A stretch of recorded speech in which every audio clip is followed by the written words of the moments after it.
Woody Wears here, and today we're going to be looking at a general release women's Air Jordan 1 low in Wolf Grey.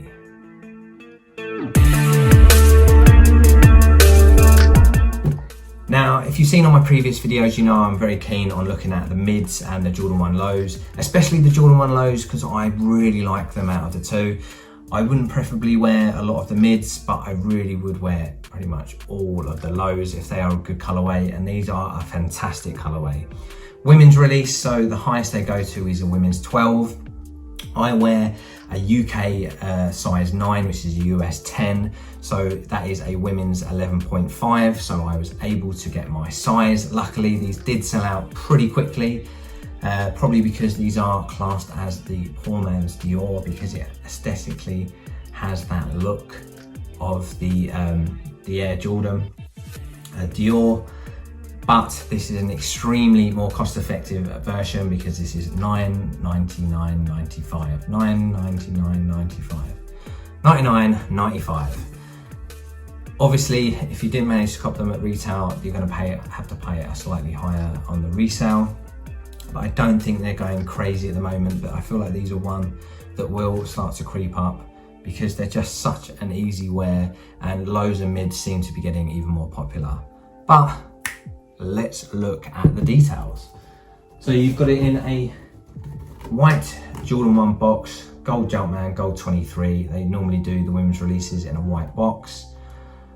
On the label it states women's Air Jordan 1 low, white, wolf grey, aluminium. As I said, this is 11.5, which is UK 9, and that is the equivalent to a US 10. Now, going around on the materials, I don't know whether that aluminium is stated for this icy bottom or whether it is for the Jumpman, because the Jumpman does look like a slightly different silver. But nevertheless, you've got that really icy bottom of the sole going up to a bright white midsole, bright white stitching, then followed up, you've got on all of the wolf grey panels, it is a smooth, nice feeling nubuck. And then you've got white on the toe box and behind the swooshes. Now, I'd have to say this is a slightly cardboardy leather. It's what you're gonna get with a general release a lot of the time. That's not always the case, but a lot of the time it is gonna be more of a cardboard sort of leather. But in my eyes, it makes it more of a tank, and if you keep these clean, it's going to be long lasting and durable. Then you've got stock white laces, the little lace tag with the 23 stitched in white on that grey backing, a white tongue, which is your general release tongue, so you've got the little Jumpman on it, and it is quite, this is just a little bit taller than what you'd have on the OG cut. And then going around to that heel tab, which I think that they can mess up a lot of the time, because even if they have a really nice colorway, they sometimes do this Air Jordan logo on the back in a weird color.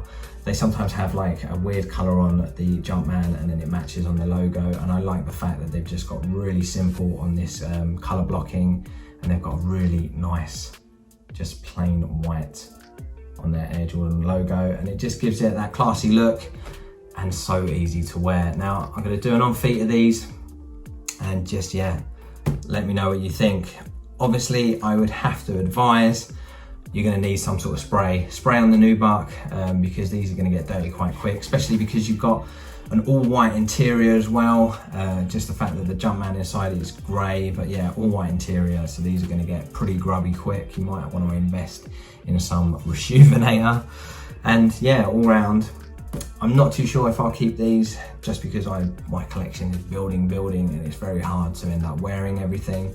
And also it bugged me a bit that the box was damaged, and I feel like customer care through Nike, I normally rate them really highly, but they just disregard the box. And obviously it is all about the shoes, but to me, when it's the whole package, and I like to store them in the box and keep them fresh, even after wear, I like to keep them looking good. So the fact that they just didn't care about the fact that the box was smashed up by a DPD is quite annoying. And also, as I said previously, I do prefer the OG cut. Now I managed to get the neutral grey the other day. It's a half size smaller, but it's a completely different leather on that toe box. It's a lot more supple, and I can actually fit these well. And I really like that heel tab on the OG cut. And even the fact that you get the OG box that's black and red with these, to me, those kind of things just make it for me. But these are a great pickup. And if anyone saw you walking down the street with these, they would be like, wallop, fantastic little pickup. So let's have a little look what they look like on feet. It's it for me, nattering on. That's it for me, nattering on. Let's go down feet. What's it?